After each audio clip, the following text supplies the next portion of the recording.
The from South Carolina is recognized for 3 minutes. Well, I want to first thank Chairman Hastings for his work on H.R. 4899, a bill that actually will ease the pain at the pump for moms and dads. There is no doubt about it.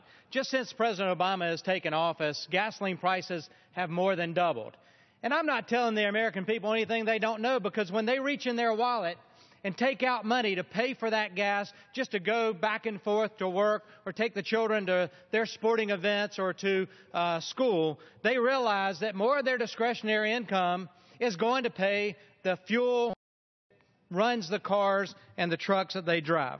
I drive a diesel truck. I'm paying, $3.69 a gallon most recently. I took this picture at a pump there in South Carolina. $3.69 a gallon for on-road diesel fuel. Now, on that on-road diesel fuel is factored in all the highway taxes. But there was another pump right beside that one. It was for off-road diesel fuel. Now, historically, off-road diesel fuel is a lot less than on-road diesel fuel. Why? Because there are no federal taxes involved. It's not going to run on the road, so they're not going to collect taxes for that. Where's that fuel used? It's used on farms. If you look at the price, it's $3.54.9 cents a gallon. What does that mean? Well, that means farmers that are just finishing putting their crops in the ground across this nation paid $3.54 a gallon for off-road diesel fuel. Their input costs have gone up. What does that mean? If this remains the same at harvest time, guess what? The commodity prices in this country will go up. We're already seeing historically high milk prices, historically high beef prices. You can try to blame the commodity prices in the fall on the drought in California. Some of that will be the fact. But I can tell you the input costs for fertilizer, for diesel fuel to put the crops in the ground and harvest those are definitely a factor.